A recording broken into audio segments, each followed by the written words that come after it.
Fires, swing and a miss. It's over. Little Rock breaks through. This improbable, remarkable, magical postseason run is going to continue to the Super Regionals next week. A program first. Last year made a run in the Baton Rouge Regional. This year, they win the Hattiesburg Regional undefeated 3-0. Gritty, tough, poised, well coached. Chris Curry and his staff, an outstanding job. The pitching, the timely hitting, the exceptional defensive play. The Little Rock Trojans, spectacular, impressive, beautiful baseball here this weekend in Hattiesburg, Mississippi. Awesome. It's 4th and 5. Pressure tight. We never slide. DJ calling routes, Cook holding down the line. Harris in the backfield, reading all the signs. Throne running deep, got that Razorback pride. Film on the screen, we break it down clean. Talk real ball, no script, no green screen. From the hill to the dome, we ride for the team. Red blood, white cleats, and a hog in the dream. Yeah.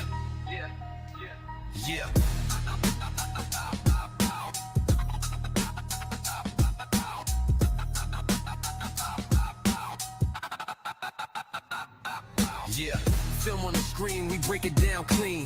Talk real ball, no script, no green screen. From the hill to the dome, we ride for the team. Red blood, white cleats, and a hog in a dream.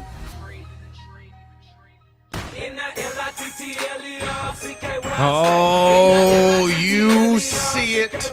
I know it's a sad day for a lot of Razorback fans, but you gotta represent Arkansas in a big way. Little Rock moving on to the Super Regionals. It's going to be a jam-packed show. Can't wait to talk about it. All right, let's go ahead and speak about what is on the playbook for everybody today as we show some love to the Trojans. We're going to talk about Caitlin Clark having some struggles in the NBA. She got benched the other day. Also, baseball. We understand they're not reaching the regionals, Super Regionals final stop in Lawrence, Kansas, and a heartbreaking end once again for our softball team. Still a lot to be proud of, and we got some beef going on. When it comes to some college football, coaches taking shots at each other once again. Welcome in, everybody. I'm DJ Williams alongside Grant Cook. I'm assuming Josh Throne will join us here in just a second. But how exciting it is for the Little Rock Trojans to be advancing to their first Super Regional in program history. What our guy Chris Curry has done over there in Little Rock has been nothing short but spectacular. Grant, this isn't just a one-time fluke either, Grant. They go to the regionals in Baton Rouge last year, and they started giving LSU some issues. I want to say they beat LSU in one of those games. LSU ended up getting out of that regional, obviously, because they went on to win the national championship. But still, another impressive touting by Little Rock Trojans, led by Chris Curry. Once again, to give you some more updates on what they had going on. Postseason run, they beat Jackson State 8-6. Not only did they go to Hattiesburg for the regionals, they swept them. Didn't lose one game. Very excited to see what they have going on. They're going to be, once again, rocking and rolling. I can't remember where they're headed for the Super Regional, but big shout out, Little Rock Trojans. Josh, I see your little box, but I don't see your shot. Josh is getting set up back there. Grant, how you doing this weekend? Or how was your weekend, man? Uh-oh. Did you mute your mic? I did, but I muted it for the intro. My bad. Yeah, you're good. What's going on, man? I don't want to be bopping around over here. Man, weekend was good. Yeah. What are you laughing at? I think I hear Josh. Oh, yeah, I can hear that mic just beating around like always. Good night. My God. Unbelievable, man. It is unbelievable. But anyway, man, weekend was good. Sad to see the softball Hogs and the baseball Hogs not continuing to play baseball and softball though. But really cool about Little Rock. That's big news. Big news. Like I said, give something for the state needs to get behind them. You know, I know us. Hey, I know how we are because I'm one of them. We get tunnel vision. Razorbacks. I get it. But, when they're not playing, even if they were playing, you got to show love to the natural state doing big things over there. I don't know if y'all have had an opportunity to ever meet Chris Curry. He is top-notch over there holding down that baseball program. Huge fan of him. Let's go ahead and bring in Josh Throne. Good morning, Josh. You missed it, man. We played the Little Rock anthem. I don't know if do you remember that song that came out? No. Well, I mean, I probably do, but I probably need to be Play refreshed. it one more time for you. RLCK where I stay. Yes. We had to open up the song with this one, all right? I was looking at the video of this morning when I pulled that audio.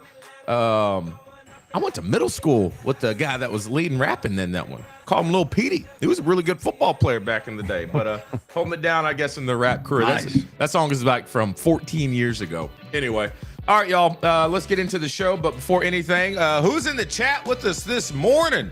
Let's get to it. Jim Gum, first on my end. Grant, I'm going to wait till you confirm that on YouTube. Darren Hood is with us this morning. Dennis Mitchell, Valerie Simmons. We got Eddie in the house. Oh, Jim said he was waiting on Razorback Pride this time. Haven't seen Razorback Pride, so I got on YouTube. Oh, Jim. Anyway, we'll see. Legend, 86. Good morning to you. I'll put a point down for Razorback Pride once again. Donna Lawson is in the house. Taco is up with us. Razorback Pride said, I was waiting. And I'm like, well, nobody's showing up. So he went ahead and sent it in. Do you have like our backstage studio? Are you able to get into this before we are? That's impressive. Buffy, good morning as well. Darren tried. Ebony, good morning, boom, up this morning. Roderick Berry, it is me. Is it me or did the Hogs give up yesterday? We're going to talk more about baseball here in just a second. We got Chris Caver up here this morning. June is here. June 1st here today. We're going to start really tapping into the high school world as far as extra content is concerned here on 4th and 5. So now that baseball's done for Arkansas, Arkansas basketball, football, now it's that period, y'all, where it's just like, if you're a Razorback fan, it's like, what do I do? What is going on with Josh's connection today? I don't know, man. Yeah. Josh, you good over there? Look at him. Shot froze. Josh, you good over there? I'm just having some connection issues, DJ. Do you need the I'm just having hardwire some in? connection issues right now. Yeah, go hardwire in. Go do your thing. You're Wi-Fi, aren't you? I'm hardwired. No. All right. Let's get into it. Jam-packed show. Let's go and get into it in case you missed it. One more shout out to the Little Rock Trojans. All right, here we go. This was interesting. Very curious to see your opinions on this one. Let's head to the WNBA. Caitlin Clark, you heard of her. Look at the headline. She was benched. I don't know if y'all saw this over social media. Everyone in the chat, I'm very curious to see what y'all have to say about this as well. And Grant and Josh, it's all about how do you handle superstars on your team? Once again, in case you missed it, it's sponsored by our friends at Parlay on 8th. Had a great time at Parlay over the weekend. I can't get over the setup there and how fun it is to watch a game if you're a Razorback fan or a fan of any type of sport. Over 42 TVs at Parlay on 8th. So much space, 2 different bars, area to sit back, relax, have some food, or just have a good time, shuffleboard, the whole shebang. Once again, that's in the 8th Street Market up there in Northwest Arkansas, Bentonville to be exact. So Caitlin Clark, superstar. And we all know this when it comes to superstars, especially in the professional level. Sometimes in the college level, the relationship usually between the superstar and the head coach is a little bit different than everyone else on the team. You know, you typically sometimes see them have some, what's the correct word? Some spirited debates on the sideline. They know how to, as a player, you know, you always have to respect the coach, no doubt. But it seems like the superstar has a little bit more leeway than just anyone else on the team. You've seen it at all levels, especially the highest levels. If there's any players that this reminds you of, go ahead and tell me now. I mean, you can think of when Jordan would get into it with Phil. You can think when LeBron would get into it with any other coach. In the NFL, Peyton Manning get into it with his coach. We all saw Travis Kelce and Coach Andy Reid on the sideline, to the point where we thought Travis Kelce crossed the line by shoving his head coach.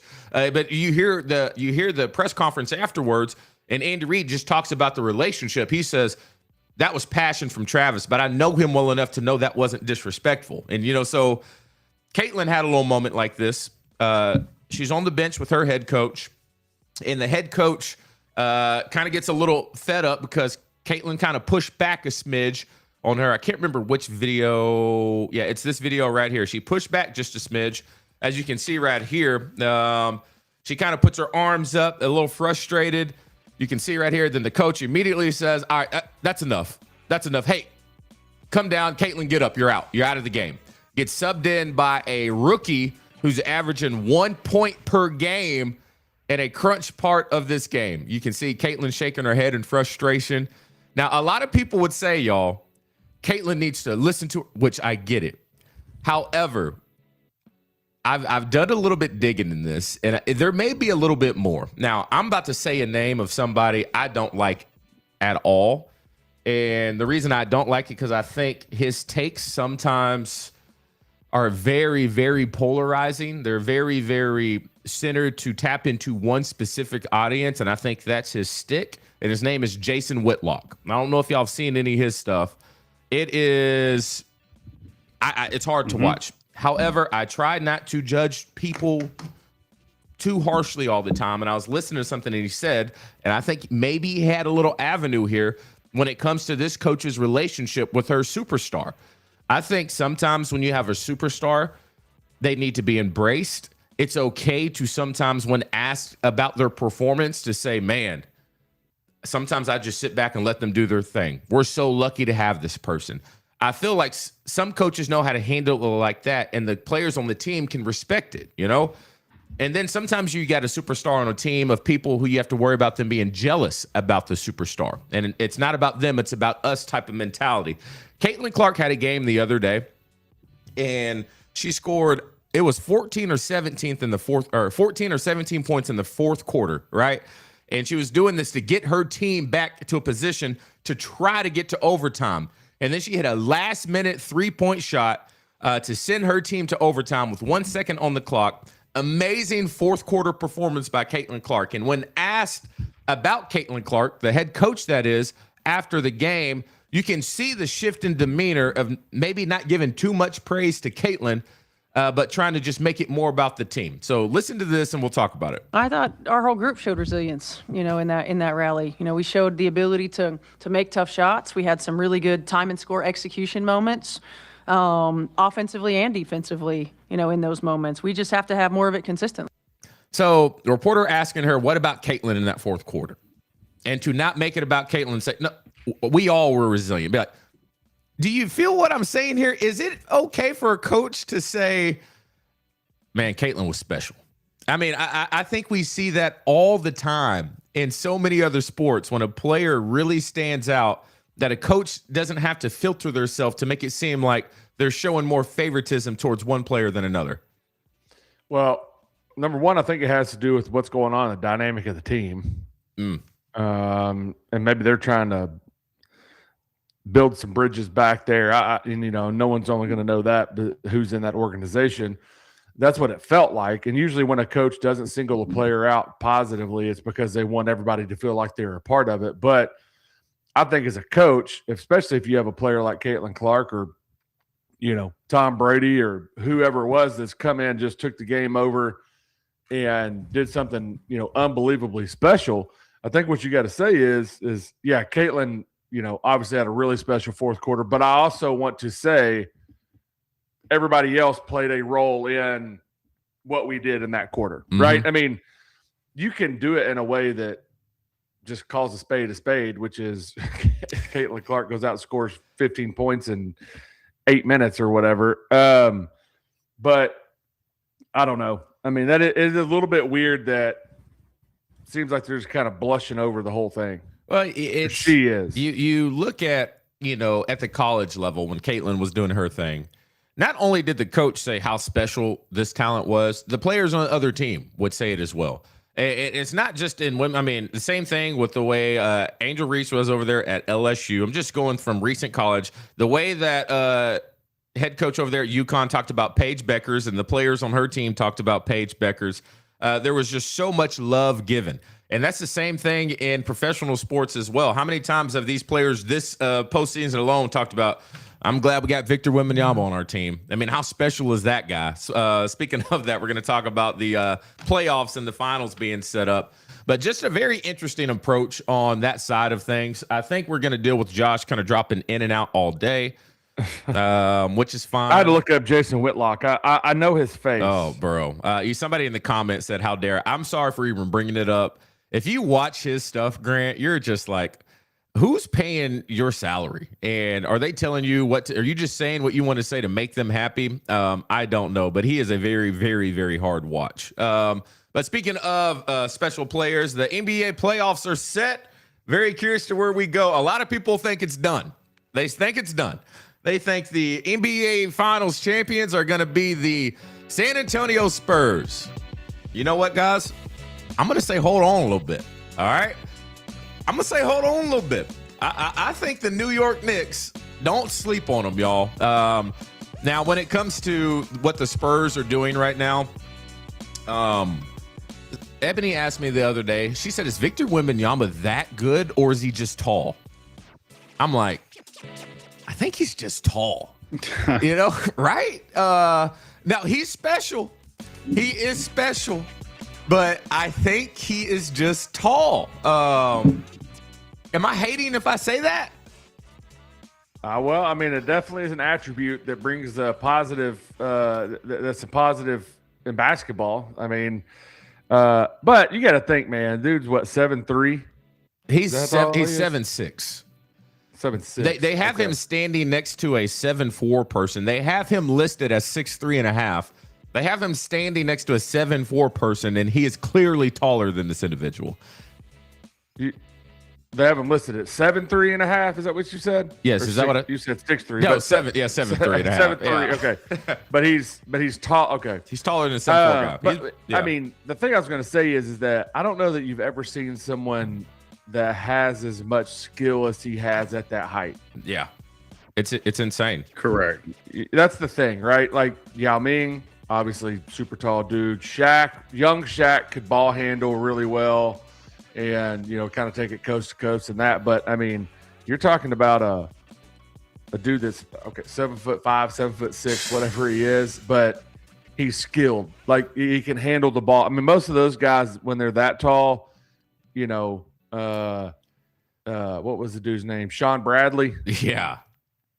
I mean, not very coordinated. No, you're just down low. You're catching the ball. Yao Ming, I would say, is the only other one that could function. Yeah, he was hitting fadeaways and he could, he's a Hall of Famer. He was agile, but it was all post game, right? I mean, he's not at the top of the key crossing people over and then stopping and fading away, pulling up, hitting threes. Like, that's where I think you're like, okay, he's different. Yeah, we always talk about Kareem Skyhook being unblockable. Yeah. When I see Wembanyama back to the basket and he gives a little shimmy and he does a fadeaway, you cannot block that shot. It's impossible to block it. No one in the NBA has a chance if he's on. So, Chris Caver says Wemby is like create a player for 2K. Yeah, it's special. So, tall task. Carl Anthony Towns has a tall task ahead of him heading into the finals. He's a very interesting character too now. Are you? Am I still cutting in and out? Yeah, is that still what my internet's doing? Yeah, just a smidge. I feel like you're also a little delayed in the combo. Oh, there. Nope. Now you're back. Yeah. I don't know what's going on with your connection over there today, big dog. There's no way you're hardwired in. I've hardwired in at your house, and it's really good. Just hardwire in. Put the thing in. Oh, I am wholeheartedly hardwired in. Okay. But here's what I'll do. You guys go to a 2-shot. I'm going to boot everything down, boot everything back up, and see if I can't join back. Okay. Cool, wait, stand by for like 5 more minutes because I don't have a 2-shot built for these. So bear with us with one more topic of in case you missed it. I thought this was real fun. Texas Tech challenges Texas to a week 1 matchup. Have y'all heard about this? I heard this. Yeah, I heard about this. They talking about they'll buy out their contracts with their week 1 their week 1 opponents. First of all, I saw Cody Campbell said I'm sure they can do it down in Texas. Apparently, they have plenty of money. But in case they can't, I'll take care of it for them. So, details. Head coach for Texas Tech. I think this is fun. First of all, he should be a little bit more worried about who his quarterback is going to be. All right. We hear the ruling on that injunction today to see if they're going to have the $4 million quarterback even suit up next year for Texas Tech. But anyway, the head coach over there, he challenged Steve Sarkisian personally to a week 1 matchup. As you said. UFC fight? Did I say UFC? No. Like, personally challenged him. Oh, to a week 1 matchup. Okay. So the way that this would work, week 1, Texas and Texas Tech, they have lower level opponents, I would say. And so Joey McGuire, head coach at Texas Tech, said, we are willing to buy out our contract of ACU. That's who they play week 1. I'm sure because Texas has a lot of money, which we've seen their revenue records, they can buy their contract out as well. But I do know there's a lot of Red Raiders that could help them buy that contract out if they don't want to. Wow. Big bro, little him. All right. Big broing them. Now they can come to Lubbock in week 1 and figure out if the 2s and 3s can win in this conference. Wow. Shots fired. First of all, their 2s and 3s would have a good run in that conference. Let's call a spade, Joe McGuire. But I like where you're coming from. I agree, and I think that I mean now is Texas Tech may be a little bit better than average. Yes, as in far their as that conference, 100%. You know what I'm Yeah. saying? So like, and I get the comments being made about, but let's be honest, the rest of that conference. Come on, it's not. Yeah, it's not. When you read the schedule off the other day. Or something. No, it wasn't you. I was listening to somebody. Maybe it was on the radio driving around doing something. They don't play Utah. They don't play Arizona. They don't play Arizona State. They don't play BYU. They don't. It's like anybody that has a chance to be decent in that conference is not on Texas Tech's schedule next year or this coming year. And so you get where the comment came from because their toughest game, based on what this person said was Houston in like week 7. That's their hardest, based on what we know today. Houston, the University of Houston is the toughest game on Texas Tech's schedule. Yeah. And I'd like that one. I would like them. I would love that schedule. Schedules with Arkansas. I would love that schedule. And this Joey McGuire, I like him a lot. I think he has Arkansas ties. I can't remember exactly how. Awesome dude. From Arkansas. Awesome coach. But you don't want to play Texas week 1. Stop that. Stop. You do not. If you don't have to, you do not want to play them week 1, especially when you're figuring out your quarterback controversy over there in Lubbock. Now, Chris Caver says, I wish we had that type of money. They got it down there. And once again, you talked about Cody Campbell. Not only did he talk about where that game would be played, he says, if they don't want to go to Lubbock, it's fine. He reached out to Stephen Jones. So if they don't want to come to Lubbock, then we are going to work on trying to get AT&T Stadium to play. So if they want to play week 1, we're ready. And it sounds like they're going to take care of it, even playing at Cowboys Stadium. I mean, it must be nice to be a billionaire, right? To call up and make stuff happen like that when they have that not in the plan at all for week 1. But no, Texas ain't going to do that. It would be stupid for either one of them to do it. This kind of reminds me of, never mind, I'm not going to be disrespectful this morning. I was going to say Arkansas State and how they wanted to play Arkansas those times, but I'm not going to say that. I'm going to keep that. I think it may be, it's a little different. A little different. Yeah, it's a little different. All right. Let's go ahead and get into our first drive. Josh, you do what you need to do, man. We got to talk baseball. We're going to get into it. All right, let's go. First drive is brought to you by our friends in Arkadelphia at Southwest Auto Collection, taking care of all your needs when it comes to that new vehicle. Whew, that's somebody you can call, and they're going to take care of you. Not now, but right now. iDrive SWA is the place to go. Any new vehicle you get over there at Southwest Auto, you get that Tires for Life program. They got a Drive Now, Pay Letter program as well. Just in case you're in a little pinch, you need to get something right now when you weren't prepared for it. No payments for 3 months. Really taking care of you over there at Southwest Auto Collection in Arkadelphia. Once again, the website. Did you say, my bad, go ahead. No, go ahead.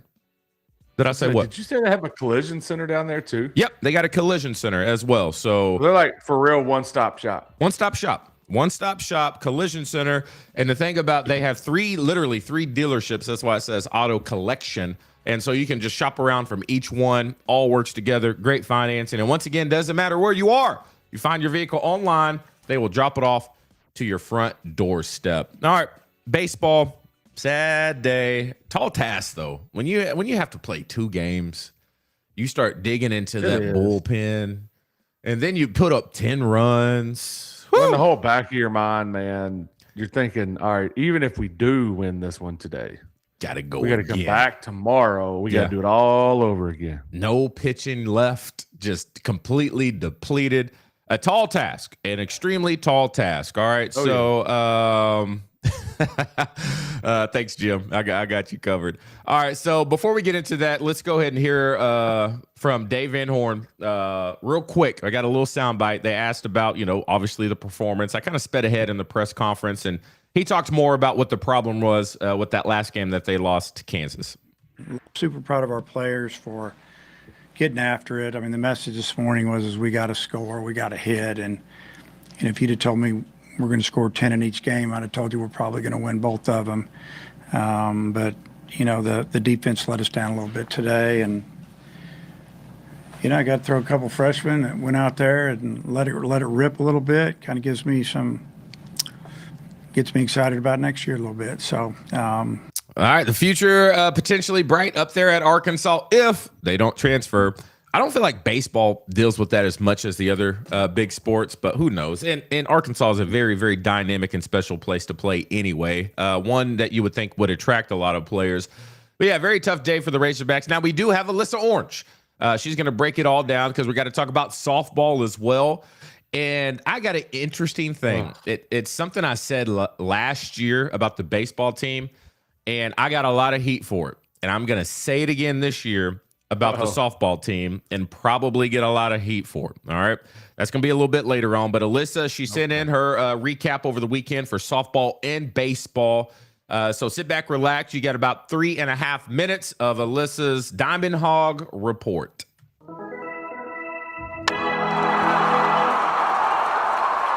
So the road to Omaha and the journey in the Women's College World Series all coming to an end for Arkansas baseball and Arkansas softball. It was a thrilling week of softball. Arkansas making it to the Women's College World Series for the very first time, but falling in their very first 2 games. The first one to Nebraska in extra innings. That second game, a devastating way to end the season, really, in that big-time loss to UCLA, but still cannot say enough about what Courtney Deifel has done with this softball program since she got here from Maryland, and now being able to kind of get that monkey off their back of not being able to make it to the Women's College World Series. And I think we will continue to see them as a staple in that tournament in Oklahoma City for years to come under her leadership. Now to baseball. We knew that this Kansas regional going in was going to be a little bit of a tricky one. Kansas having a really good season so far this year in the Big 12. They are 45-16, and they're going to head to a super regional to play either Georgia Tech or Oklahoma. Oklahoma, the last time I checked, it is a late night of baseball, guys, on a Sunday, and I got to get to bed, but Arkansas's game just ended, so we're here going to talk about it. Oklahoma had to beat Georgia Tech twice in order to get out of that Atlanta regional. They were up, and so they're going to probably force a game for tomorrow against the Yellow Jackets, and if they are successful, then Kansas will be hosting a super regional. If not, the Jayhawks are going to go out and play Georgia Tech in Atlanta. For Arkansas, they were able to get things going early, get that win over Missouri State to start things off, which was a little bit of a toss-up. Then they played Kansas in a great atmosphere, a lot of social media clips out there showing how fun it was to be there, and they end up falling in that game after a battle between the Jayhawks and the Razorbacks. They have to bounce back. They've got to play earlier today, and then they were able to win that game earlier today, and then have to turn around and play Kansas again, and they jumped out to a 5-0 lead. I felt pretty good about it, to be quite honest with you, early on. Okay, there's a 5-0 lead. It seems like the pitching has done really well so far. They started McElwain, and it looked to be going well. And then I believe it was the fourth inning came into play and Kansas plates 6. And it really felt like that's where the wheels fell off. They had to go to the bullpen, make some changes. And that's what we knew was going to be the struggle. This was not a team that was just going to outscore opponents. We talked about that. This was not a team that was going to be able to hobble on their pitching. And it kind of just all came to a head in this game against Kansas. And now the Razorbacks postseason time is over. You know, you do have to say another 40-win season for Dave Van Horn. He just continues to push the right buttons and put the right pieces together when they need it the most, when things might seem to be kind of veering off the track a little bit. He always seems to right the course, but it's another one of those things where they just couldn't get over the hump. I was thinking about it earlier, going all the way back to 2022 when that team made it to the College World Series.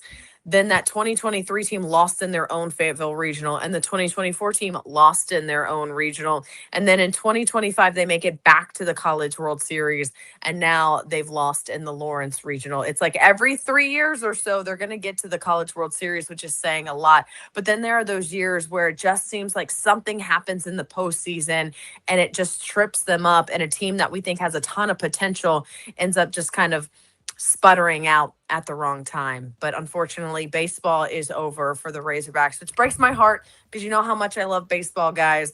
But another season, another 41 season for Dave Van Horn, and that is nothing to shake your head at.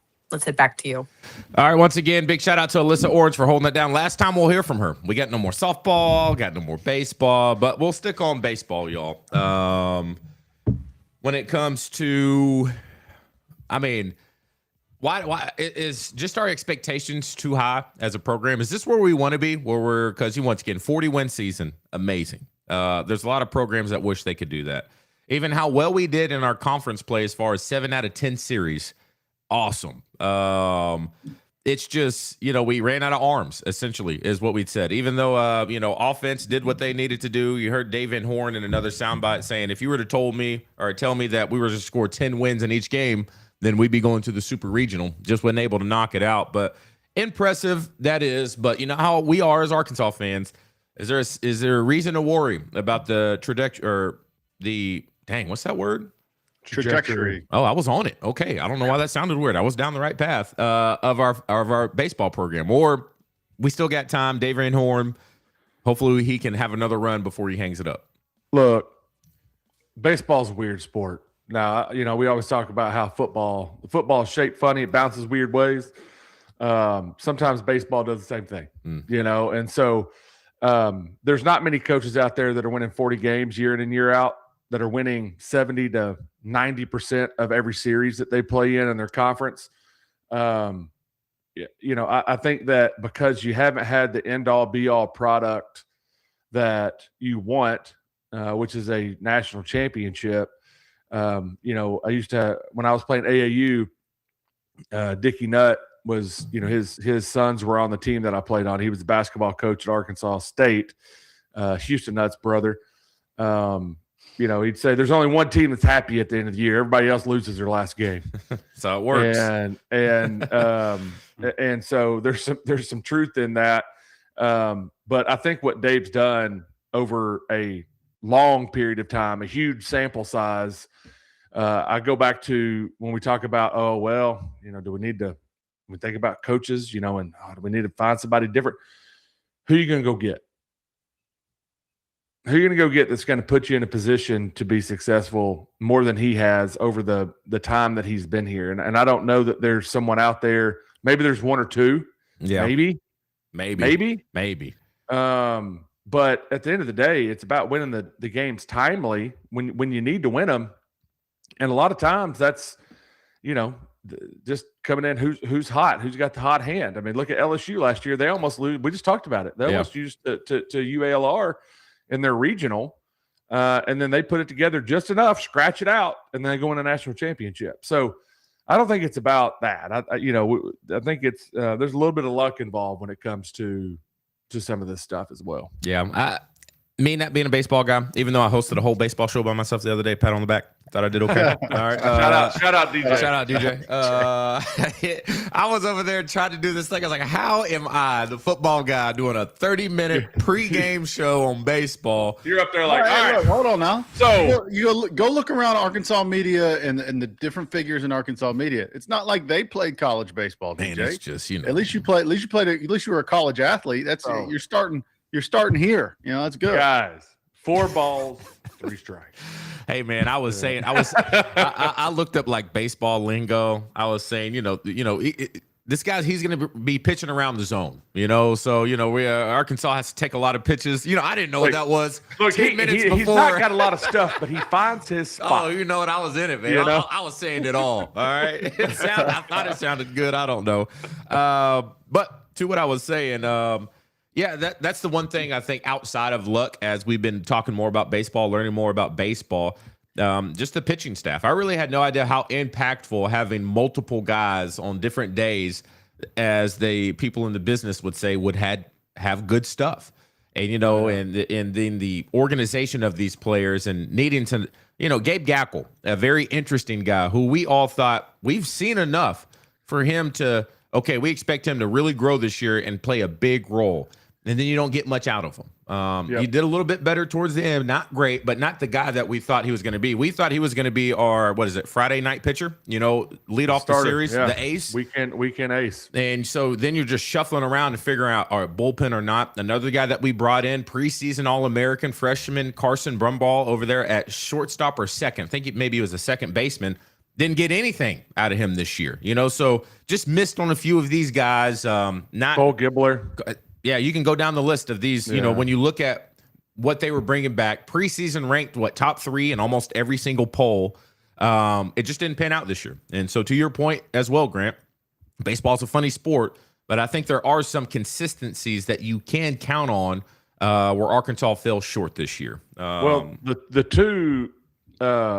two guys, Gackle and Gibbler, I think everybody – based on the body of work coming into the season, it wasn't like we just brought these guys in and said, hey, look, they did well at their other schools. Let's bring them in, see what they can do here. They were here and had some really consistent performances leading up to this year. And you thought, man, Friday nights, that's done for everybody else. We're, like these two guys, we're shutting them down.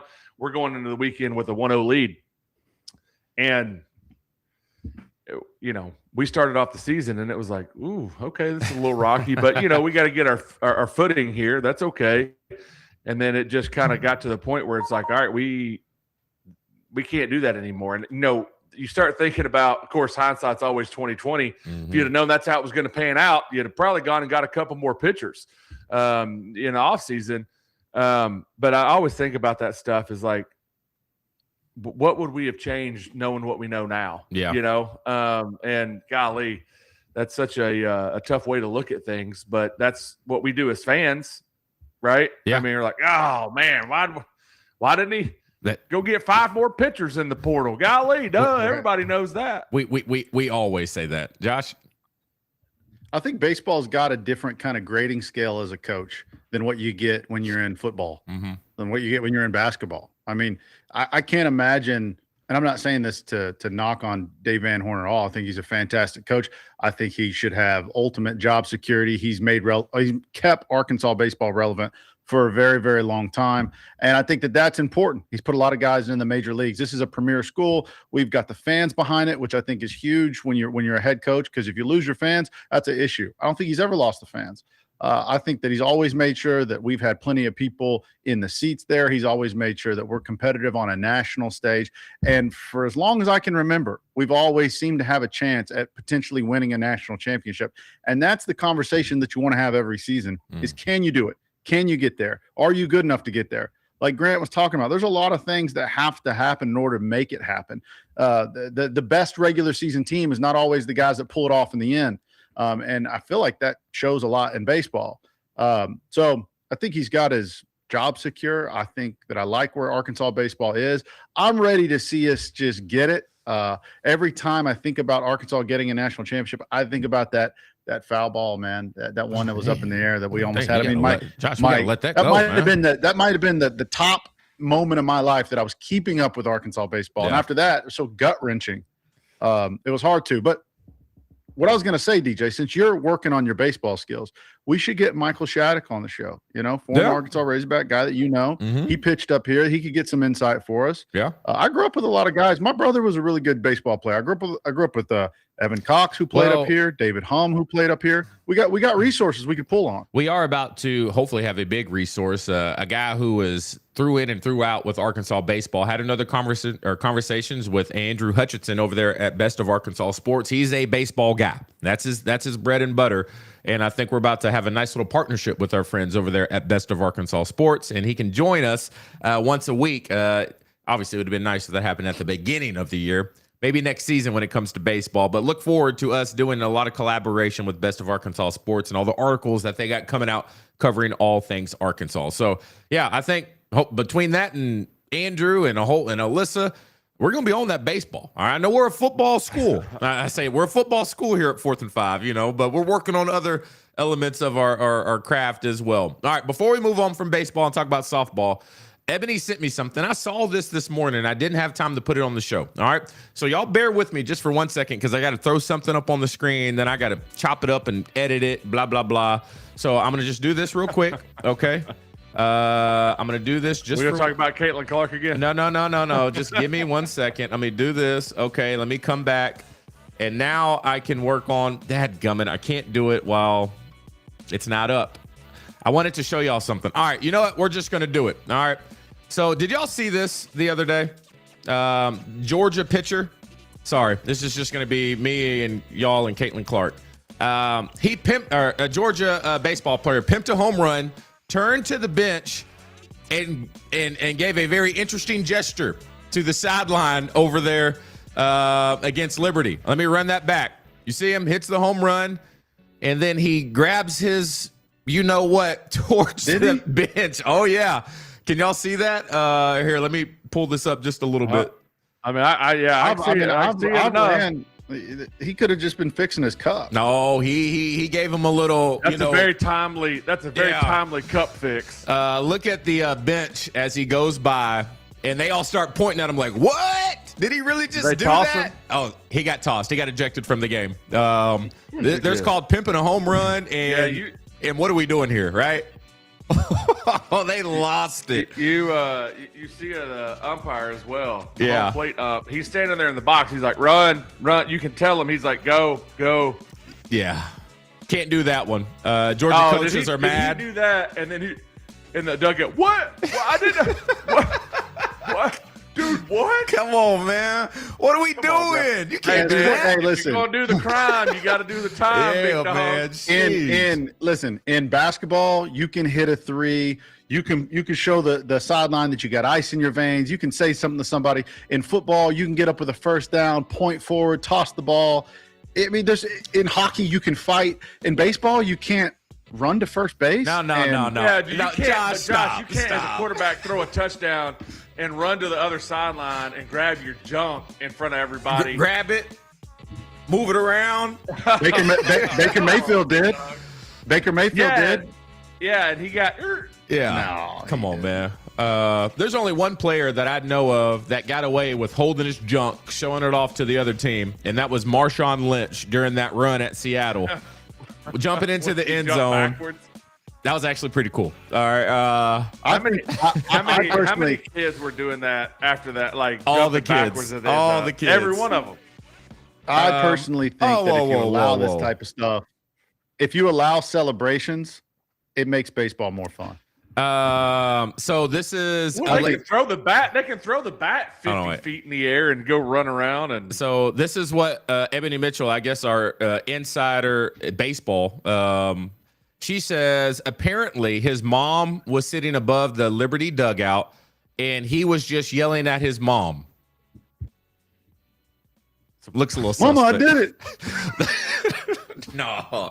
Hey, Mama, I did it. That's a little suspect. If that's the celebration you have with your mom, no, that is allegedly. That's what I was thinking. I was like, come on, dog. What are we doing, right?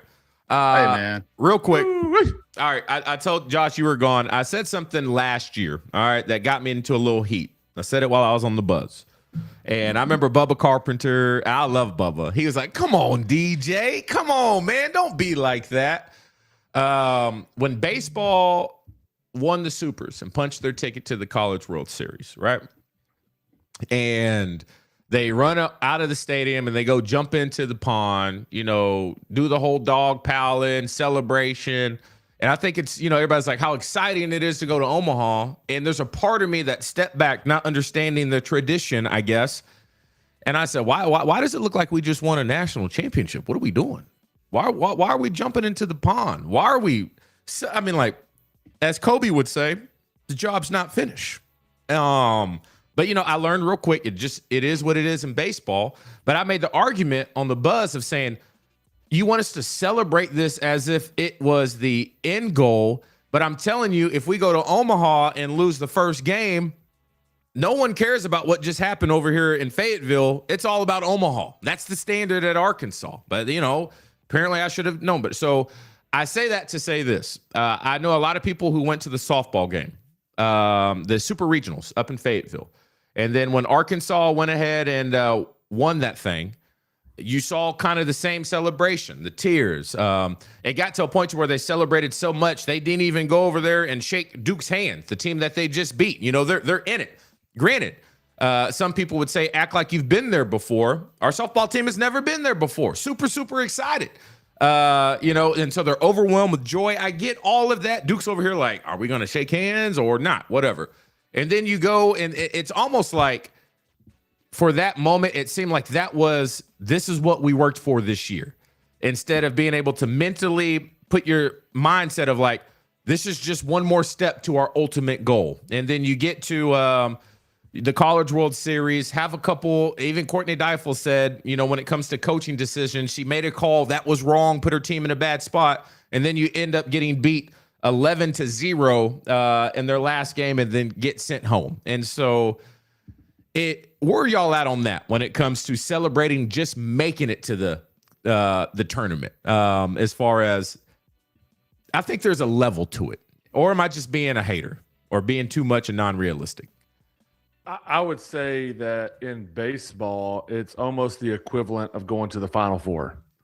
Yeah, and so cutting down the nets. If you don't like going to, if you don't like the celebration going to Omaha, then in my mind you can't be okay with them cutting the nets down when they go to the Final Four. Okay, it's a good comparison. Didn't think about it like that.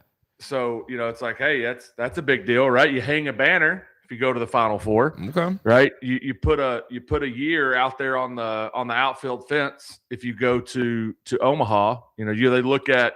If you go to the Baum Stadium, right, out on the fence, they got all the years they've gone to a regional, super regional, and then how many years they've gone to the College World Series.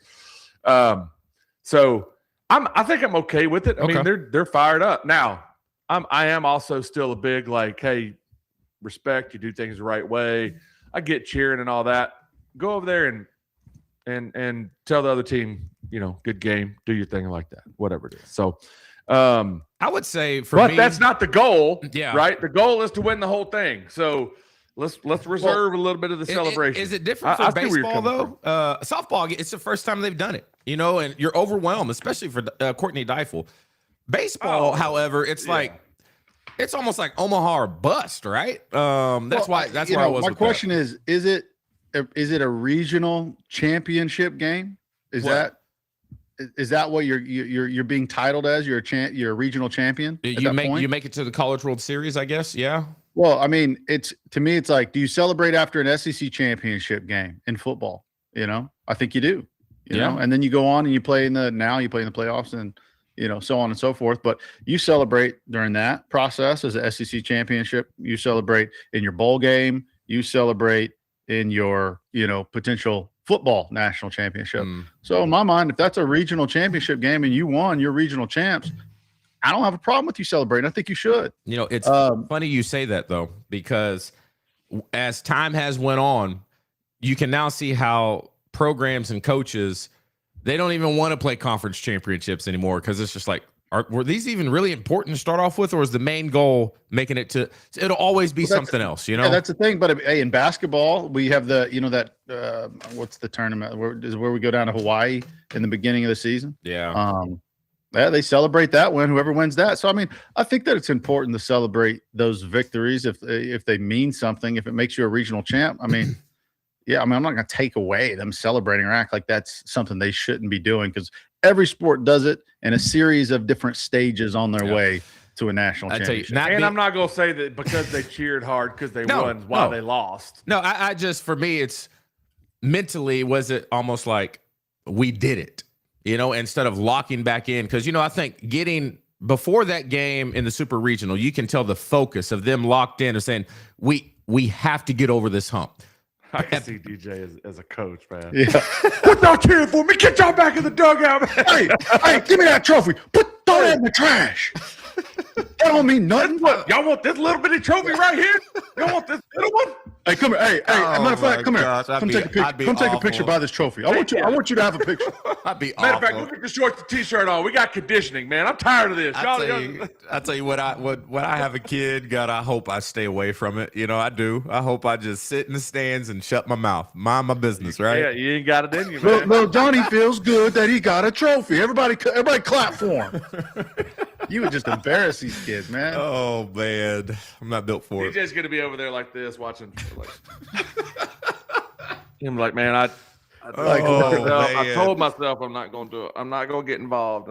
All right, man. I'm just gonna walk over there and have a conversation. DJ, hold on. Do you think that DJ? Are you built to be a like sideline dad? Are you built to be a sideline dad, like not a coach? I don't know. I don't know. It's just my thing is because my nephew King, he plays tennis, right? And he likes it. But he does it for fun. I don't think King wants to go play professional tennis. All right, cool. Now, if I have a kid and he's like, Dad, I want to go to the league, I'm like, are you sure? Because are you positive? Because there's a path. I don't know if you want to go down that path or not. All right, because if you do, I will then transition my mindset to doing what I think is best as far as getting you to that. I will chauffeur you down that path. I will, if that's what you want. All right. But if we're out here just doing this for fun, different ball game. All right. I think that's you to really think about your answer. If he says, Dad, I want to be a doctor, but I want to play football, in high school and maybe college, then you're going to let off the gas? Different ball game. Yeah. Yeah. This is just for fun, good for you. Athleticism, competition, character building. That's cool. But if we want to get there, then let's go get there or we're wasting our time. DJ might have the next Byron role, man. Is that it? Oh, yeah. You remember that? Yeah, that dude was that guy was both. He's Florida State? An elite human being. Right. Why did I grab this paper? I was about to write something down. Oh, Blitz is coming up. I need y'all to pick who y'all want to represent you. Give me an idea on time. Are we rushing out the door? 7:05, 7:07, okay? Somewhere around there? Yeah, okay. Yeah. Okay. I got to be in the office. Yep. Pick who you want to represent you to start the week off right. We got an interesting Blitz topic today, but y'all know what it is. You know what today is? It's Monday. And so we're going to get to our ortho prospect of the week. All right. So once again, every Monday, we're going to go ahead and give a shout out to someone. You can watch this one. All right. And it doesn't have to be sports. Don't set me up, dude. It doesn't have to be sports related. It doesn't have to be anything. We're just going to show you some people that potentially could use the services of Ortho Arkansas when it comes to orthopedic care. All right. So let's see who we got this week. Let's line it up. Oh, yeah. Dude, I can't. I'm not looking. I'm Grant, turning my mic it's not down. Bad. Look. We got my guy. Oh. We got a hard-working man. There it is. He's just I saw this. Okay. He's just trying to get up on the train. First of all, where's the teamwork out? Give my guy some help, right?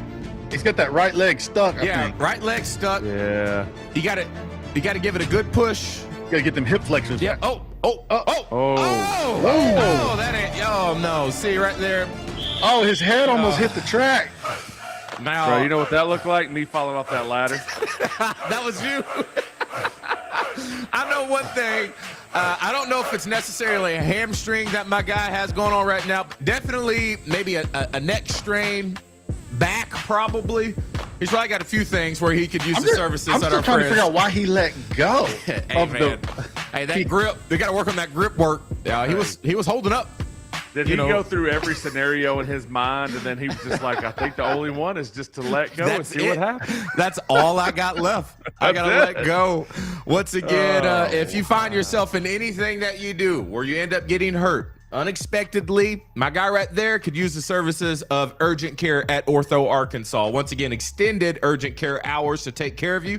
10 locations across the state. Find more information at orthoarkansas.com. I mean, because in the back of his mind. My buddy was looking for that disability check from the railroad company. And where's the help? I mean, Hurt on the job. Not one person was looking at him like, he could probably use a little hand right now, right? There was about 8 people around him. Anyway, hopefully he's all right. Grant, I wish there was a video of you somewhere going down on that ladder. Is that pretty accurate? Dude, well, I didn't have a handhold, but man, I've said like the last couple weeks, I wish I would have had a camera set up in the corner of like I wanted to see what happened.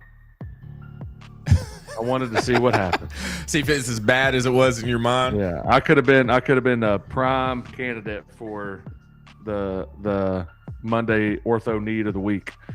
All right, Darren Hood, you're going to be represented by Grant today. Jim again. Didn't Jim just win? No, Jim didn't. No, Jim did not win the drawing. Okay, Jim is in. All right, Josh, you're going to represent Jim. Grant, you're going to represent Darren. We got a very interesting topic today. Today is National Game Show Day. It's National Game Show Day. So this is how we're going to rock this one, okay? Got a clip of us on there? So we're going to go back to 1985. The Price is Right. All right? We're going to go back to 1985. And Grant, since your person won last week, you're going to be contestant number 1. All right? Josh, you're going to be contestant number 2. And we're going to go straight to the showcase. It's the last thing they did. Every Price is Right. In 1985, I'm going to show you Showcase 1. And Grant, you get to decide if you want to bid on Showcase 1 or do you want to see what Showcase 2 has to offer. Okay? That's what you're going to do. All right? And so once that happens, then we're going to show you, then if he elects to go to Showcase 2, you have to bid on Showcase 1. All right? Okay. Then we're going to figure out who is closest to the showcase, and that's who wins today. Okay? Are you bringing up your own showcases? And it's today's... Oh, no. This is from 1985. Price is Right. Bob Barker holding it down. All right? Oh, yeah. So let's go to Showcase. I think this is Showcase 1. Let's lock it in. And I would write it down on a sheet of paper so you can remember what they are and try to guess what the prices are on these things from back in the day. Good luck. All right, tell me when you're ready. All right, you're looking around. All right, here we go. Let's lock it in. And boom. Case number 1. Your showcase begins with this lovely living room. Nice. Oh, that's it. I always wanted one of those. Your Broyhill gives you an elegant hands-up sofa and love seat covered in a rich print-colored Stria velvet. Okay. I feel like I had one like from Broyhill. And for under all this furniture, 40 square yards of carpeting from World Carpets. An abundance of elegance and practicality fashion to produce this. Get you some new carpet? Okay. Hand-tufted 100% polyester as Scotchgard carpet protector from World Carpet. Scotchgard carpet protector. And you can keep your carpet. Look at this thing. Like Oh, man. Uber's Celebrity Kiosk Quiet Series. Man, I got to think that all costs about $119. Designed to deep clean and groom any carpet, including shag. Oh, that's that one that's got the water in Yeah. it, sucks everything back Oh, up, yeah. cleans your carpet. That was the first green machine. Here we go. This is still showcase number 1? Yeah. The Addictor 190 Deluxe Ski Race Fisher Fly. You can have the time of your life. It comes couldn't with a even fit in 30 that. Look at that Man. thing, man. How awesome is that? The That's Addictor nice, but 190 Deluxe. And the good showcase looking out on will 4th be of July yours weekend. if The Price is Right. All right, Grant, do you want Showcase number 1 or do you want to pass and see what Showcase 2 has to offer? I will say that those couches are really, I mean, it's going to be hard. I mean, but I think the big thing for me is that I would not fit in that boat. No shot, right? So half the showcase is not even eligible for me.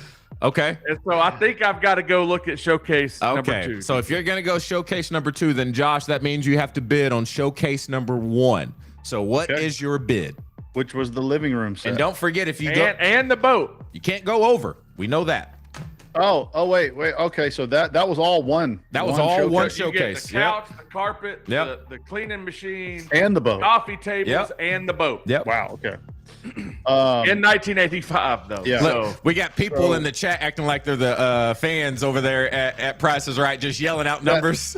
That vacuum cleaner was probably about $1,000 back in the day. That was probably something stupid. I remember my mom got this rainbow vacuum cleaner. I couldn't believe it was like $800. Would they be like this? No. Oh, come on. Those things are more expensive than what you thought. Oh, It's like how the plasma TVs were like $1,500 back in the day. Gosh, you could have bought the house that you could have cleaned that whole thing out for $1,000. Come on, Josh. no, What no. do you bid for showcase number 1? I'm thinking 1,500 plus 1,000 carpet back then. I'm going 3,800 on showcase number 1. 3,800 on showcase number 1. All right. Yeah. Okay. That No? means- I mean, you don't get to answer yet. You have to wait. No, I'm saying Grant's giving me facial expressions like that's too low or too high, and I don't know which one. Guess we'll find out. That's exactly where I want you to be, man. All right. Let's see. Let me showcase number wait. 2. Let me go ahead and do the math on this now, so I can have this ready to say who's going to win. Okay. So I'm looking at the price for showcase number 1 as we speak, and then I need to subtract what Josh said from the thing, and this is what we come up with. I probably could have did that in my head after I saw the number. All right, here we go. All right, showcase number 2. Are you ready, Grant? Pretty close. I am. I'm ready. All right, let's go. All right, for you, we have this showcase.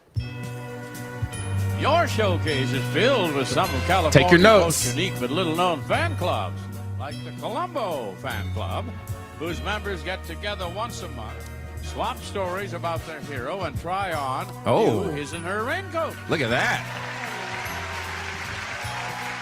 Fancy. London Fall raincoat, combining a contemporary with a classic. Is that one when you're a contestant, you're like, what the hell is this? In London town. This fool got a boat, now I got a raincoat. For the Avengers, whose loyal followers adore John Steed and Mrs. Field, and they gather once a year to discuss different episodes that were shot in England. Oh, okay. Get a little trip. Oh, okay. We'll fly you and your companion round-trip air coach from Los Angeles to London as guests of American Express vacation stores. You'll enjoy the comfort of superior first-class hotel for 6 nights, full English breakfast, and a city 6 tour. nights? The London Express Tour from American 6 nights Express. with breakfast. And here's a picture of the Cannon Fan Club. Cannon These nice Fan folks Club. cook gourmet meals and cruise the streets of Los Angeles in the club's new. Oh, now we're Lincoln cooking. Continental. Now we're cooking. Now I'd we're still be rolling. driving that thing today. The Lincoln Continental luxury sedan. With The a V8 Lincoln Continental. Wow. transmission, Tilt wheel, headlamp convenience All right. group, power windows, power door locks, illuminated entry, and all the other standard equipment, plus California emissions. And this showcase, Illuminated filled with entry. some of California's most unique but little-known fan clubs, can be yours if the price is right. Rosemary, what do you? All right, Grant. What are you All bidding? right. What are you bidding on your showcase? So just for clarification, Yeah. I get 2 raincoats, Yep. a trip to England for 6 nights, first class airfare and first class hotel, 100%. and a Lincoln Continental. That's right. I just Yeah, realized 1985. I just realized 1985. I forgot to account for my boat and my price. That's why I was looking at you funny, big dog. So, all right, let me do a little bit of math here. I can do it in my head, but I want to really make sure Yeah. that I get my trip in my car. That's right. So, I'm going to say that all of that cost $23,700. Can I redo my answer for my boat? All right. Here we go. No. All right, here we go. Let's lock it in.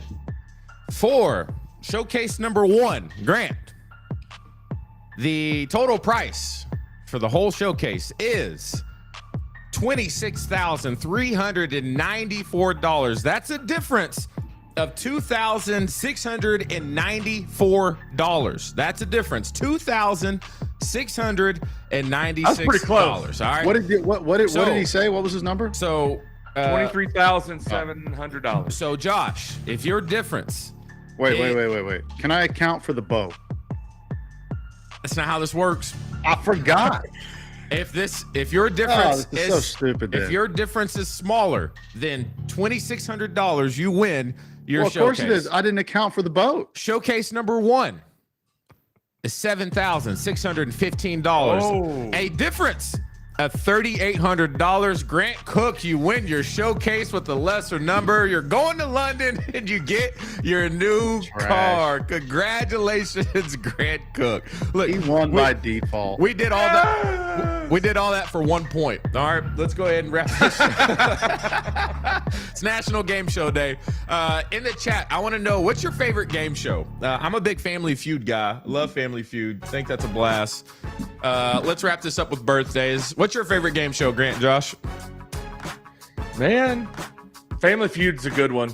I've been watching that. I don't know if it's a game show, but Secret Millionaire on Netflix. Have you seen that? Is it good? Pretty good. Yeah. I would like to be like Jeopardy. I'm just not smart enough to appreciate it as much, but it'd be cool if I knew all that stuff. Yeah, I mean, growing up, Who Wants to Be a Millionaire was probably that was fun. Favorite. That was fun. That was a good one. Yeah. All right. Birthdays. We got a good birthday day today. All right, let's lock it in. Grant has a 1-point lead. Celebrating a birthday today. This guy actually just got married to a superstar that he is co-stars with in a really big hit movie in the Marvel Cinematic Universe. A very talented dancer, along with a very talented acrobat who does a lot of his own stunts. Young and upcoming. Oh, okay. He portrays on screen the character Peter Parker in the Spider-Man movies. Oh, Timothée Chalamet. No, he also not him. It's what's that dude's name? He is. I don't know how else to lay this up, y'all. He's married to Zendaya. Yeah, it's not. It's the British dude. Yeah, I know who you're talking about. I just don't know what his name is. I feel like y'all should have it by now. I know. I can see his face. Wow, no point awarded for Tom Holland. That's what it is. I was thinking Tobey Maguire today. All right. How old is Tom Holland today, Josh? Oh boy, he's young. 24. Grant? 28. He is 30 years old today. All right. Wow. He just looks young. Celebrating a birthday today. That's kind of young compared to us nowadays, dude. Well, yeah, but I mean, you know what I'm saying. Supermodel celebrating a birthday today. That's what Nick. He said y'all didn't get Tom Holland. Come on, man. What are we doing? Anyway, celebrating a birthday today. A judge on America's Got Talent. Used to be married to a Heidi Klum. Wow. Heidi Klum. I mean, come on. You said supermodel in America's Got Talent. There's one. Yeah, there's literally one. Not Simon Cowell. She was married to Seal back in the day. Yeah. Used to serenade her with at least 2 hit songs that I know of. Kiss from a Rose and Crazy. Is that the other one? Mm-hmm. Grant, how old is Heidi Klum today? 57. Josh. 52. 53 years old today. Josh is on the board. Nice, Josh. All right. I did have a clue for this, but Grant would have got it too easy. So I'm not going to do you like that, Josh. I'll tell you what the clue is after. This person is, I'm not going to say male or female, but when it comes to, if there was a documentary of your life, and a lot of people would pick this person to narrate it because of his voice or their voice. Morgan Freeman. Morgan Freeman. That's what I was trying to think of. I was going to say this person said get busy living or get busy dying. All right. Or Snoop Dogg, if you've heard him narrate some of those. Or David Attenborough. Yeah. You've heard him narrate some of those nature videos. The guy that who narrated a lot of the Animal Planet ones. You know, who would say, "Look at this David beetle." Attenborough. That's who that is. I think he just passed. Did he? I Yeah. mean, he was just shooting. I saw something. He's like in his late 90s, and Yeah. they had him traveling the world. He was Maybe he didn't narrating pass. another one. I thought he did, but yeah, he that voice, That would man. be big news. I feel like. Let's look it up. But anyway, go ahead. How old is Morgan Freeman? Josh? I think Josh. he said. Yeah. How old is Morgan Freeman? Josh. He's old.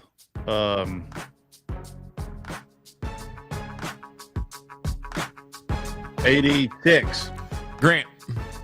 He's still alive, by the way, and he's 100 years old. Oh, that's what it was. He was celebrating his 100th birthday. Yeah, Attenborough, and he's narrating another, Jeez, man. Wow. world planet or whatever. You said 86, Josh. I'm gonna say that's a good guess. I think he might be older than that. I'm gonna say he's 88. He is 89 years old today. All right. Audio I was clue. gonna say 90. Name this artist.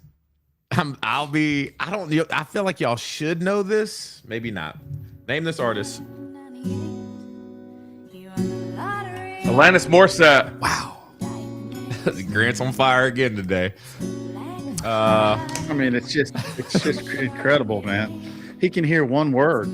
That's an iconic song, dude. Yeah, I Come mean on. it is, but That's it's literally more than a word. That's the name of the song. No, it's ironic. Ironic is the name I would of the need song. to hear the song, you know? Like you don't even Ironic. You just hear one word.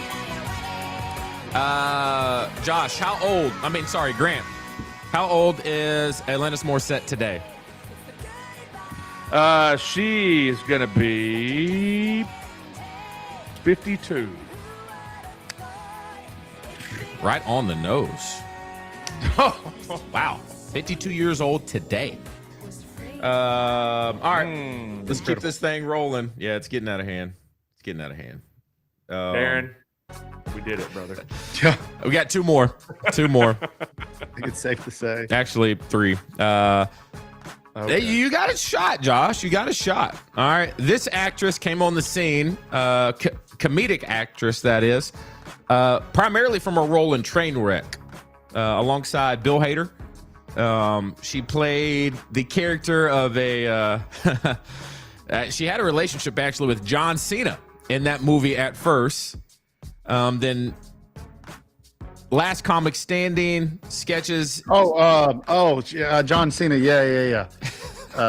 You remember the scene? Amy Schumer. Amy Schumer. Amy Schumer. Yes. Schumer. All right, Josh. Parks and Rec. Yeah. Okay. All right, Josh. How old is Amy Schumer today, Josh? Oh, I mean, older. I would say it's a pretty significant birthday for our show. 45 years old. Dude, come on. 45 years old. Are you kidding me right now? She is 45 years old. Wow. Good point. Right on the Damn, head. dude. Listen, if we lose this thing, it is a inside effing job. Oh, man. That's a great guess, Josh. I Great mean, guess. how was I supposed to know what that meant? Could have been anything, you know? Yeah. Could have been DJ's age, your age, my age. Yeah. All right. We're going to stay in the realm of female comedian. This one blew up after hosting. I don't know if she hosted or she Nikki Glacier. Nikki Glacier. She has blown up, and that's what gave it away. Okay. Well, he was about to say hosting a roast of Tom Brady, and not sure if she was a host. Yeah, Blah, blah, blah. there it is. In my head right now. Jeez. Did I send the notes? I didn't add these, did I? All right. No. How old is Nikki Glacier today, Grant? Nikki Glacier is 41. Price is right in you, brother. She's 42. She's 42. She's 42? She's 42. Oh, yes. Yeah. This is great. Keep it coming, man. We're rolling. It's not over yet. We're rolling. What's going on over there, Grant? Come on, man. Darren Hood's in the chat saying, now we got to beat the refs too. Yeah, dude. No kidding. Let's go. Last one. Josh, you need all of these. You're right on the head. All right, celebrating. Sorry, we lost one today. Would have been celebrating a birthday today. I would say back in the day would be known as probably the biggest sex icon on planet Earth. Marilyn Monroe. Nice, Marilyn Monroe. It comes down to this. Man, Josh, I'm just see where your head's at, boy. Josh, it's on you. How old was Marilyn Monroe when she passed? Oh, that's a great question. Why don't you tell him what year she was born in so then he can do the math?